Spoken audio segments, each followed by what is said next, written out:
Dengan membawa ban bekas, ratusan warga berunjuk rasa di kantor Bupati Asahan menuntut perbaikan jalan. Sejumlah pendemo berusaha menerobos barisan Satpol PP yang berjaga di kantor Bupati Asahan, Sumatera Utara. Warga yang mulai emosi kemudian ditenangkan koordinator aksi agar tidak melakukan tindakan anarkis. Namun upaya tersebut berujung bentrok dan baku hantam antar sesama pengunjuk rasa. Polisi yang berada di lokasi berhasil meredam aksi anarkis warga. Warga putus asa karena aksi tak kunjung mendapat perhatian pemerintah. Bupati Asahan Taufik Zainal Siregar menemui pengunjuk rasa mengatakan pemerintah sudah memasukkan jalan menjadi prioritas pembangunan untuk segera dilakukan perbaikan. Masa akhir membubarkan diri dan mengancam akan menggelar aksi yang lebih besar jika tuntutan mereka tidak dipenuhi. Dari Asahan, Sumatera Utara, Ulil Amri, A-News melaporkan.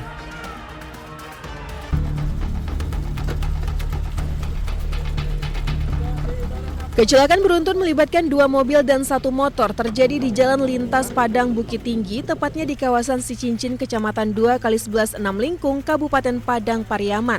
Kecelakaan bermula ketika sebuah minibus yang melaju dari arah Bukit Tinggi menuju Padang berusaha mendahului sebuah mobil. Namun saat proses menyalip, kedua kendaraan bersenggolan. Pengemudi dari minibus kehilangan kendali, kemudian menabrak sepeda motor metik yang berada di depannya, sehingga akhirnya keluar jalur dan menghantam pagar rumah warga. Akibat benturan keras tersebut mengakibatkan pengemudi minibus Roni Patinasarani meninggal dunia di lokasi kejadian akibat mengalami luka berat di bagian kepala. Sementara itu, pengemudi mobil, pengendara dan penumpang sepeda motor serta sejumlah penumpang dari kedua mobil mengalami luka-luka dan langsung dievakuasi ke Puskesmas Sicincin. Beberapa korban kemudian dirujuk ke RSUD Padang Pariaman untuk mendapatkan penanganan medis lebih lanjut. Secara keseluruhan, kecelakaan ini mengakibatkan 1 orang meninggal dunia dan 10 orang mengalami luka-luka. Hingga saat ini unit Gakum Satlantas Polres Pariaman masih melakukan penyelidikan untuk mengetahui penyebab pasti kecelakaan. Polisi mengimbau seluruh pengguna jalan agar selalu mengutamakan keselamatan dan memastikan kondisi aman sebelum mendahului kendaraan lain, terutama di ruas jalan nasional yang padat lalu lintas.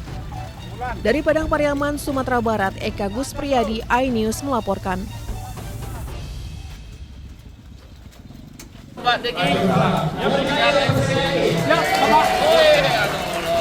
Oleh Penasihat Khusus Presiden RI Bidang Ketenagakerjaan dan Kesejahteraan Buruh, Said Iqbal menemui sejumlah buruh di kawasan Marunda Cilincing, Jakarta Utara. Said Iqbal mengatakan akan turun langsung menindaklanjuti informasi mengenai isu pemutusan hubungan kerja atau PHK di Tokopedia dan TikTok untuk memperoleh fakta sebelum pemerintah mengambil langkah lebih lanjut. Menurut Said Iqbal, sektor ekonomi digital memiliki karakteristik yang berbeda dengan industri manufaktur sehingga setiap persoalan ketenagakerjaan harus dilihat secara komprehensif. Tapi kalau masalahnya adalah karena situasi pasar di mana mereka kan istilahnya money burn, membakar uang. Kalau itu kemudian membuat mereka merugi, tentu kita akan diskusi hak-hak buruhnya. Tidak boleh dilanggar. Demikian. Sebelumnya, rumor tentang pemutusan hubungan kerja atau PHK terhadap 90% karyawan Tokopedia dan TikTok ramai beredar di media sosial. Dalam waktu dekat, Said Iqbal menargetkan dapat bertemu dengan para pekerja Tokopedia dan TikTok bersama Kementerian Ketenagakerjaan untuk memperoleh gambaran langsung mengenai kondisi yang terjadi dengan tetap menjunjung tinggi hukum yang berlaku. Dari Jakarta, Rizky Falufi, iNews melaporkan.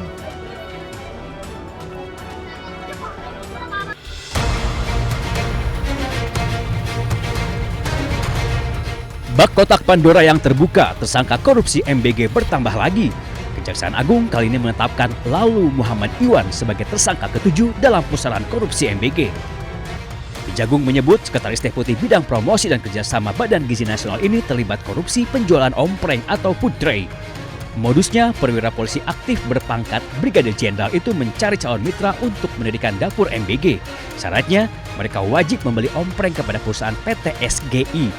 Belakangan terungkap PT SGI ternyata perusahaan yang sengaja ia dirikan. Jadi perannya adalah pada tahun 2025, saudara LM ini meminta saksi YCS dan RD mendirikan suatu perusahaan ya, dengan tujuan sarana untuk melakukan penjualan alat berupa food tray kepada calon mitra SPBG dengan harga yang sudah ditentukan oleh tersangka LMI ya. Walaupun sudah menetapkan 7 orang tersangka, Ketua Masyarakat Anti Korupsi Boyamin Saiman menyebut jumlah tersangka korupsi MBG kemungkinan akan bertambah. Boyamin juga mendesak Kejagung tidak hanya menetapkan tersangka, tetapi juga harus bisa mengembalikan kerugian uang negara. Jadi ini masih banyak yang harus jadi tersangka, karena banyak yang dimanipulasi, banyak yang dikorupsi, mulai dari titik dapur, pengadaan motor listrik, kompleng, mungkin CCTV, mungkin diduga juga terkait dengan pengadaan pakaian, pengadaan tablet, segala macam. Itu sudah seharusnya Kejaksaan Agung menyasar semua yang terlibat dalam korupsi MBG dan BGN. Karena apapun, ya untuk pertama tujuan utamanya adalah pengembalian kerugian negara. Karena kalau tidak disasar nanti pengembalian kerugian negara akan minim. Penetapan lalu Muhammad Iwan menambah jumlah petinggi Badan Gizi Nasional yang menjadi tersangka pencuri uang MBG. Sebelumnya, Kejagung sudah lebih dulu menangkap Ketua BGN Dedan Hindayana dan 2 wakilnya, Sony Sonjaya dan Lodewijk Kusum. Menyusul 3 tersangka lainnya dari pihak swasta, yakni Asep Yusuf Somantri, Glory Harima Sihombing, dan Andri Mulyono. Tim Liputan Ainus melaporkan.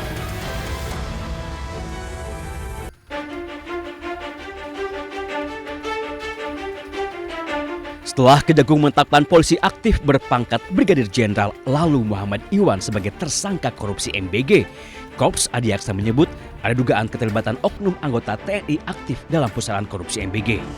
Kejagung menyebut oknum TNI berpangkat kolonel itu berinisial BU.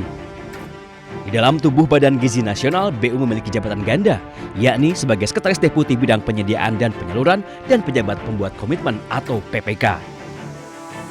Sebagai petinggi di Badan Gizi Nasional, BU diduga ikut kong-kali kong mengatur penggelembungan harga barang dan jasa, termasuk pengadaan sepeda motor listrik yang jumlahnya mencapai 21.801 unit. Walaupun sudah menemukan keterlibatan oknum TNI, namun Kejagung tidak bisa serta-merta memproses BU karena masih berstatus TNI aktif.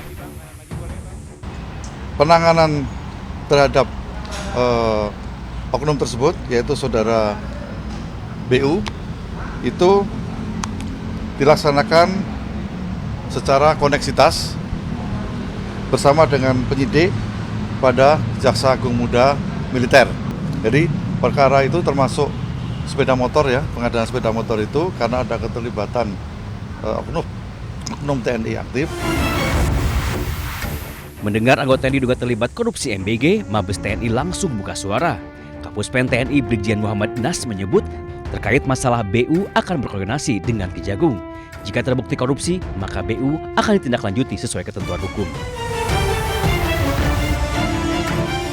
Dalam lingkaran korupsi MBG, Kejagung telah menetapkan 7 orang tersangka, 4 orang petinggi Badan Gizi Nasional, 3 lainnya dari pihak swasta. Tim Liputan Ainus melaporkan.